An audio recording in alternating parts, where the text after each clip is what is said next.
o juiz não pode ser só juiz. Ele tem que resgatar essa dimensão dele enquanto cidadão também. A experiência que ele tem do exercício da judicatura dá oportunidade a que ele possa interferir de alguma forma para criar uma legislação melhor. Hoje conversamos com Dirceu Sintra, desembargador do Tribunal de Justiça do Estado de São Paulo. Desembargador, o senhor ingressou para a magistratura em segundo lugar no concurso que prestou. E pelo currículo, já vi que o desembargador é um avião, né? Iniciativas, participou de tudo, pude ver lá um pouquinho em cada setor. Mas, enfim, vamos então às origens, ou seja, vamos ao passado. Há mais de 10 anos, com outros magistrados, o senhor fundou a Associação de Juízes para a Democracia, a conhecida AJD. Falta muito, desembargador, ou nada falta para um judiciário absolutamente democrático? A Associação de Juízes para a Democracia, na verdade, ela tem quase 20 anos já, né? E ela foi criada por um grupo de juízes que se reuniam e, evidentemente, faziam reflexões sobre a atuação do judiciário, sobre o papel do juiz, inclusive no que diz respeito à construção da democracia, porque nós estávamos no início de uma nova Constituição, de 88 e tal. A associação foi fundada em 91, de maneira que esses juízes pensaram que era hora de o judiciário se mostrar mais transparente para a sociedade, que era hora do juiz se mostrar mais à sociedade, não ser uma pessoa, uma figura intangível, como sempre foi tido como uma pessoa intangível. Eu acho que, de lá para cá, evidentemente, muitas conquistas houve, mas nós estamos muito longe ainda de ter um judiciário efetivamente democrático. Mas estamos no caminho. Estamos no caminho, evidentemente. Eu acho que, para que se tenha um judiciário democrático, em primeiro lugar, é preciso que ele seja um judiciário célere, que ele seja efetivo, que ele resolva os conflitos. E que o juiz seja independente. Sim. Não é? E eu quero dizer, com relação à independência do juiz, que ela não tem nada a ver, evidentemente, com a independência do Poder Judiciário, naquele conceito de interdependência entre poderes, etc. A independência do juiz mesmo, enquanto profissional, enquanto julgador, que tem que tomar as suas decisões de uma forma livre de qualquer interferência, fazendo uma reflexão pessoal mesmo sobre o que ele tem para julgar. O que nós temos hoje em dia é que o judiciário, evidentemente, é muito mais aberto do que há 20 anos. Se mostra mais, as causas vão ao judiciário com muito maior frequência. O acesso ao judiciário, evidentemente, foi otimizado, com o surgimento de defensorias públicas, com, enfim, uma série de fatores de acessibilidade, como juizados especiais, por exemplo. Mas o judiciário ainda peca por ser muito lento. E essa lentidão, ela compromete, evidentemente, toda a atuação do judiciário enquanto fator de democracia para a população. No passado, desembargador, o senhor também foi cofundador do IBCCRIM. Sim.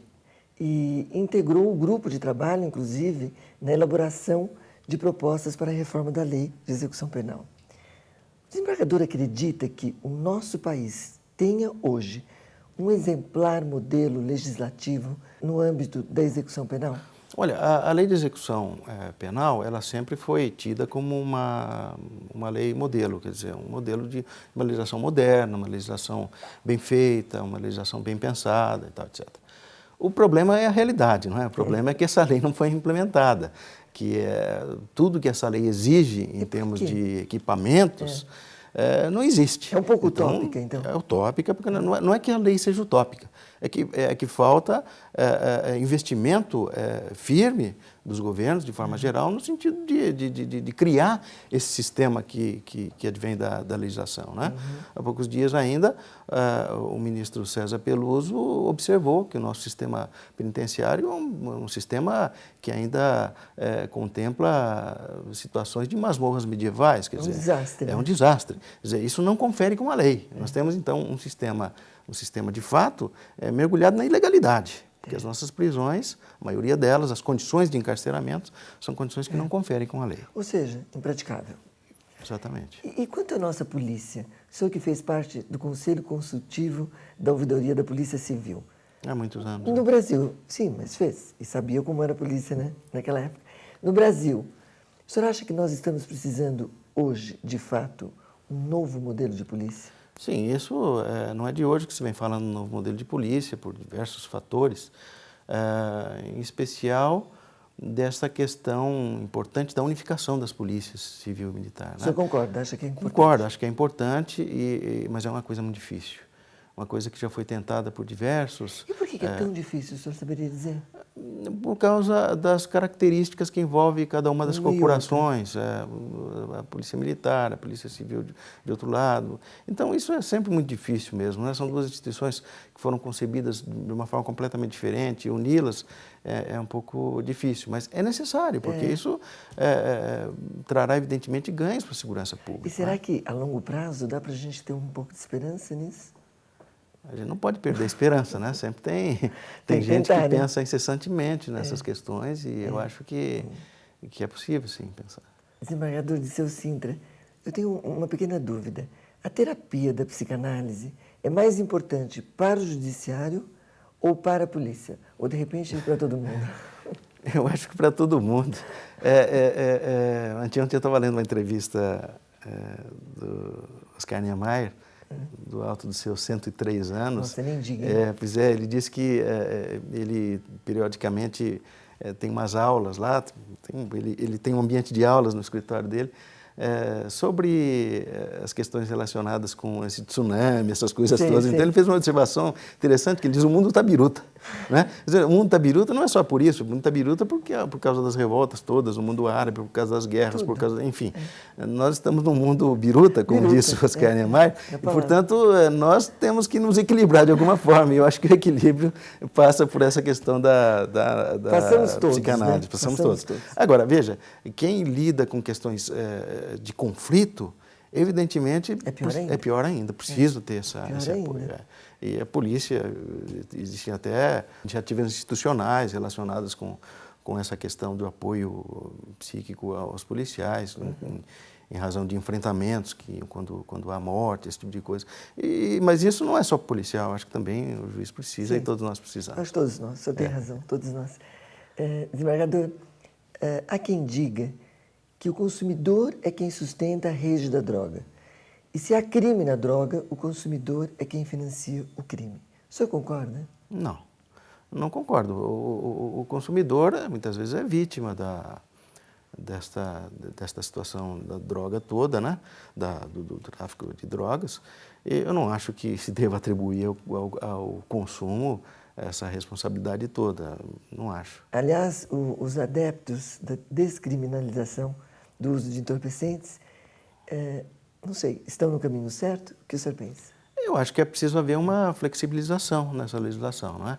Não sou contra, não, a descriminalização de drogas mais leves e, enfim, um certo controle que não seja o controle propriamente da repressão, Sim. porque o controle da repressão, nós sabemos que em muitos casos não resolve. Não resolve. Né? Ele só ameaça e não resolve absolutamente nada. Então é preciso que haja outros controles, sim, flexibilizar isso tudo. O ex-presidente Fernando Henrique tem feito palestras a respeito desse assunto que eu acho bastante interessante. Inclusive, muita gente defende que, se isso acontecer, o mercado da droga vai correr muito mais fácil, né? Pode ser, ninguém sabe, né? É difícil a gente estabelecer uma relação de causa e efeito assim tão clara em temas tão delicados. O senhor acha que a polícia mudou muito? A criminalidade mudou muito, então, evidentemente, a atuação da polícia... a atuação também acaba mudando por conta disso, né? Acabou mudando por conta disso, sim. Agora, o que preocupa sempre são as notícias de envolvimento de policiais na atividade criminosa e isso sempre preocupa muito, mas as corregedorias, evidentemente, estão em cima, né? Em cima disso e espero que consigam controlar bem isso. Mas essas notícias estão em todos os lugares, né? É só abrir os jornais e a gente vê. É só abrir os jornais, né, desembargador? Bom, nós vamos parar alguns instantes, você continue aí. Daqui a pouco estaremos de volta com o desembargador Dirceu Cintra, do Tribunal de Justiça do Estado de São Paulo. Até já.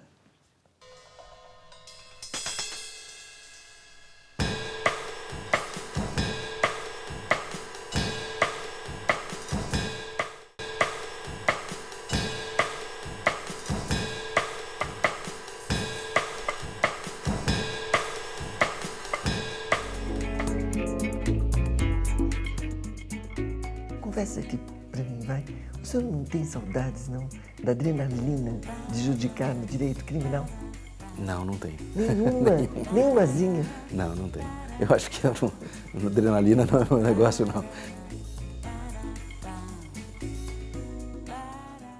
Bem, estamos de volta com o desembargador Dirceu Cintra, do Tribunal de Justiça do Estado de São Paulo. Desembargador Dirceu Cintra, a premissa de que todos os problemas se resolvem pela lei é válida? Não, absolutamente. A lei é só um caminho, até porque nem o direito é só a lei, né? O direito... havia um jurista, teórico do direito, que dizia que o direito não é, ele vem a ser. Porque o direito é algo dialético, né? Que, tal como a sociedade, ele evolui. E a legislação, às vezes, ela continua estanque, mas a interpretação que se faz tem que ser. Na aplicação tem que evoluir. Tem que né? evoluir. Assim como evoluem as relações, assim como uma Constituição é substituída por outra e, portanto, a leitura daquela lei tem que ser feita de acordo com a nova ordem constitucional, não é?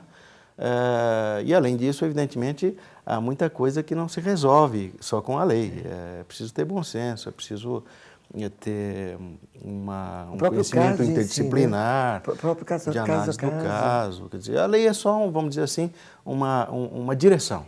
Uma direção que tem que ter, né, tem que haver, obviamente, não é? Esse nós estamos, é o Estado de Direito, né? Mas não basta. Nem tudo se resolve com a lei. Que pena, né? Aliás, essa impressão que tudo se resolve com a lei tem feito muitos estragos, porque nós vemos mudanças legislativas que não servem para nada. Porque pela crença que mudando a lei vai mudar a realidade. A esperança de que e não é assim, sobretudo no direito penal, quer dizer, não é uma promessa vã de que a lei vai resolver os problemas relacionados, por exemplo, com segurança pública, etc. Esse conteúdo simbólico da lei, achando que a simples mudança da lei vai resolver. Para o senhor, que hoje atua em Câmara de Direito Privado, a súmula vinculante é uma medida democrática?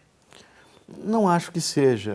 Ela tem lá seu papel na aplicação imediata da lei, mas eu não acho que seja porque ela inverte, vamos dizer assim, a lógica da jurisprudência. Porque a lógica da jurisprudência é exatamente você ter discussões na base de um sistema e essas discussões vão evoluindo de tal forma que gerem uma jurisprudência dominante que vai ser negada novamente e, enfim, vai evoluindo de uma forma dialética.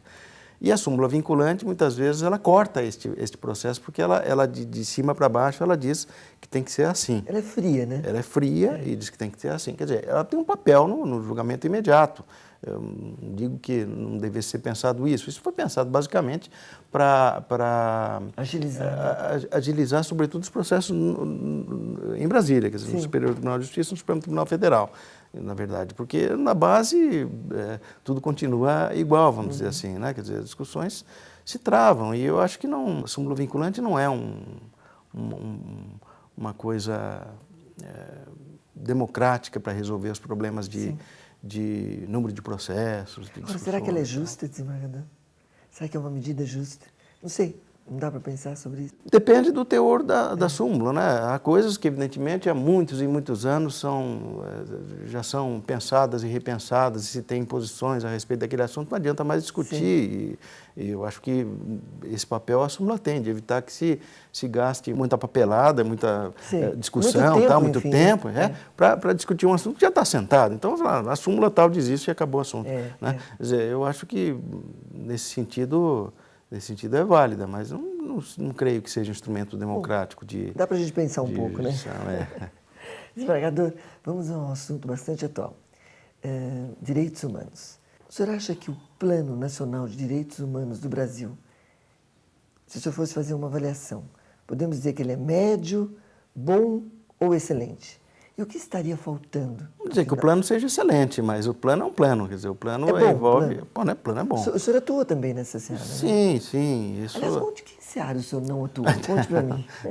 É que é um passado de muita militância. Não, o senhor só militou, nossa, porque, direto, muito ativo, né? Quando nós fundamos a associação, eu fui sucessivamente presidente, secretário, enfim, sempre fiz parte do conselho diretivo da associação. Lembra que isso exigia uma certa militância que eu tinha que ir para todo lado, tinha que... Mas não é todo mundo que vai, né? E realmente atuei muito nessa área de direitos humanos. O plano é bom, mas o plano é um plano. Isso depende de uma série de fatores de implementação, legislativos e de iniciativas governamentais, etc. É claro que muitos obstáculos há, né, para a implementação do Plano Nacional de Direitos Humanos. O importante é que o Brasil tenha um Plano Nacional de Direitos Humanos, compatibilize a aplicação do direito interno com instrumentos internacionais que, afinal de contas, foram subscritos pelo Brasil, tratados internacionais sobre direitos humanos.